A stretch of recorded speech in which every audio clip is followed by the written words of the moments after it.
There can be times in life when everything changes, when you face adversity, trauma, or great sadness.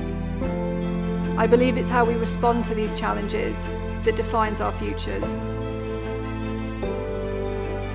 As a teenager, I was very independent. I loved school. I loved drama classes. I loved spending time with my friends. One of our friends had a new car. We lost control of the car and hit a tree. I was paralysed from the chest down. I couldn't sit up in bed. I couldn't do anything. It was just, let's get through this day, let's get through this week, let's get out of intensive care. You know, at 16 years old, when you've just broken your neck and your whole world has been completely turned upside down, the NHS staff were kind of everything to me. 11 months in a spinal rehab unit, that was a long period of time that I was there, just learning how to kind of function again.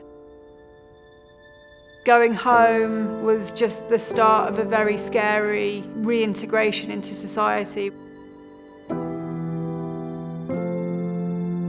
The morning that I went back to school, I was so frightened and I just started crying, and I said to Mum, what if I can't do this?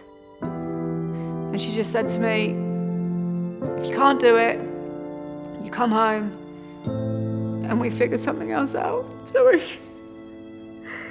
I had that support from my mum that if I failed, it would be okay. So I wiped my eyes, put my brave face on, and I went back to school. And I still think it's the bravest thing I've ever done in my life.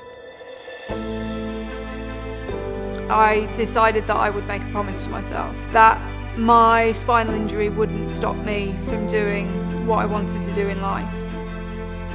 I became the only female tetraplegic in the world to hold a motorsport licence.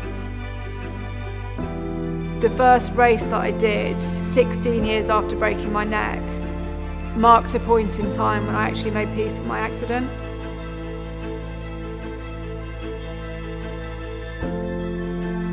Spinal Track charity was created by my partner Andrew and myself for disabled drivers to experience track days.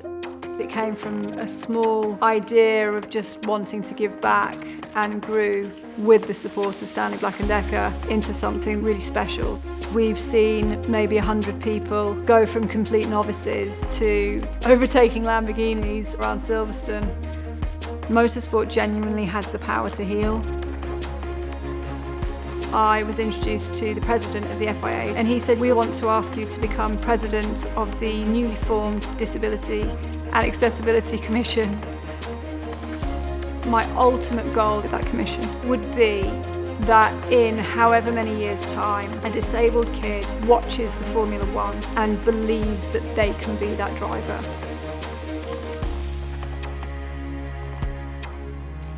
Even though I have accomplished so many things since my accident, there are times, like everyone, when I do struggle.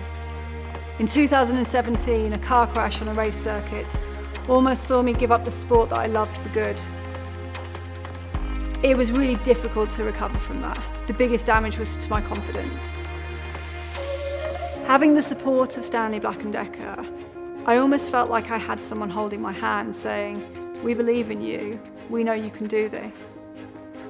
How can we get you racing better, bigger, stronger? I believe it's how we face challenges and the tough times, find the strength to not only carry on, but to thrive that defines who we are. It's then we discover what we are really capable of. But I also believe that none of this is possible without the support of other people.